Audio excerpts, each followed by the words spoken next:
दो हंसों की कहानी। मजेदार कहानी। बहुत पुरानी बात है, हिमालय में प्रसिद्ध मानस नाम की झील थी। वहां पर कई पशु पक्षियों के साथ ही हंसों का एक झुंड भी रहता था। उनमें से दो हंस बहुत आकर्षक थे और दोनों ही देखने में एक जैसे थे, लेकिन उनमें से एक राजा और दूसरा सेनापति था। राजा का नाम था धृतराष्ट्र और सेनापति का नाम समुता था। झील का नजारा बादलों के बीच में स्वर्ग जैसा प्रतीत होता था, जो बड़ा ही आकर्षक था। उन समय झील और उसमें रहने वाले हंसों की प्रसिद्धि वहां आने जाने वाले पर्यटकों के साथ देश विदेश में फैल गई थी। वहां का गुणगान कई कवियों ने अपनी कविताओं में किया, जिससे प्रभावित होकर वाराणसी के राजा को वह नजारा देखने की इच्छा हुई। राजा ने अपने राज्य में बिल्कुल वैसी ही झील का निर्माण करवाया और वहां पर कई प्रकार के सुंदर और आकर्षक फूलों के पौधों के साथ ही स्वादिष्ट फलों के पेड़ लगवाए। साथ ही विभिन्न प्रजाति के पशु पक्षियों की देखभाल और उनकी सुरक्षा की व्यवस्था का करवाए।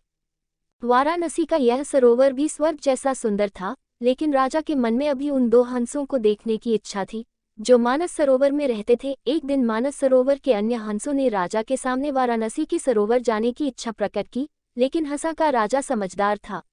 वह जानता था कि अगर वो वहां गए तो राज उन्हें पकड़ लेगा।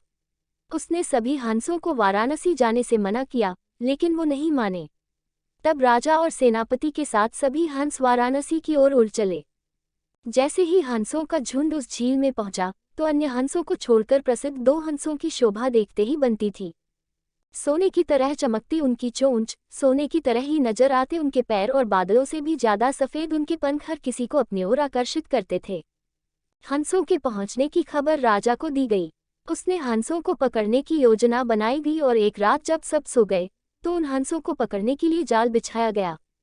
अगले दिन जब हंसों का राजा जागा और भ्रमण पर निकला, तो वह जाल में फंस गया। उसने तुरंत ही तेज आवाज में अन्य सभी हंसों को वहां से उड़ने और अपनी जान बचाने का आदेश दिया। अन्य सभी हंस उड़ गए, लेकिन उनका सेनापति समूता अपने स्वामी को फंसा देखकर उसे बचाने के लिए वहीं रुक गया। इस बीच हंस को पकड़ने के लिए सैनिक वहां आ गया। उसने देखा कि हंसों का राजा जाल में फंसा हुआ है और दूसरा राजा को बचाने के लिए वहां खड़ा हुआ है। हंस की स्वामी भक्ति देखकर सैनिक बहुत प्रभावित हुआ और उसने हंसों के राजा को छोड़ दिया। हंसों का राजा समझदार होने के साथ साथ दूरदर्शी भी था।